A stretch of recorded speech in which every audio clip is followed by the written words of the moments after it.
পক্ষ থেকে যিশু ভট্টাচার্য। আমরা নেতার দিকে তাকিয়ে মঞ্চ করার যুব আহ্বায়কগণ, আমাদের চৌমুহনী কৃতি সন্তানগণ, আজকের প্রধান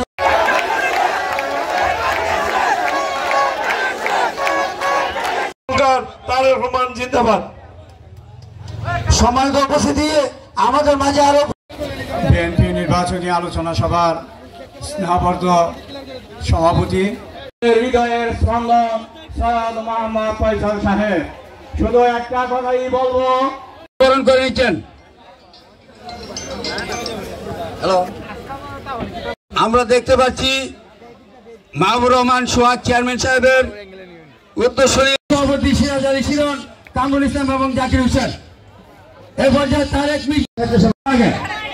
নেতার নিরাপত্তা সবার আগে সবাই অনুগ্রহ করে মঞ্চ থেকে আমরা নেমে যাই।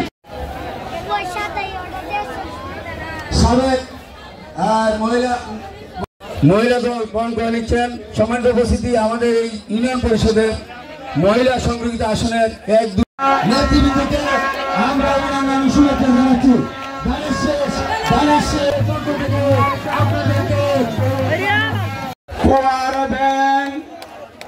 ফয়সাল সাহেব কুয়ার ব্যাংক নয়।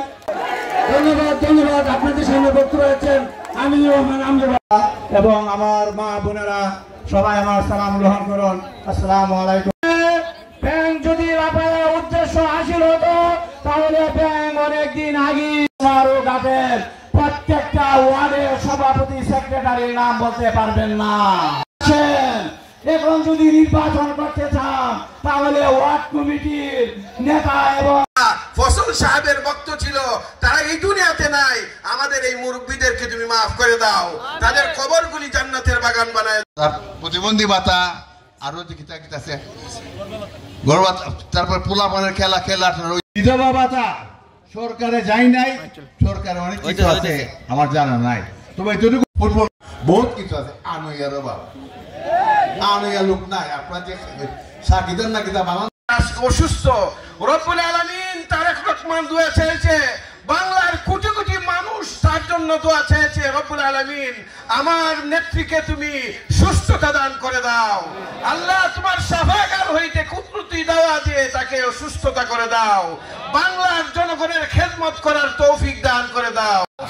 অনেক কিছু সরকারের ভিতরে আছে। মসজিদের টাকা, ইমামের ভাতা, অনেক কিছু আছে। চুনারুঘাট মাধবপুর নির্বাচনী এলাকা হইতে বিএনপির মনোনীত প্রার্থী হিসেবে ইতিমধ্যে আমার নেতা জনাব তারেক রহমান সাহেবের কর্তৃক মনোনয়ন লাভ করতে সক্ষম হয়েছি এবং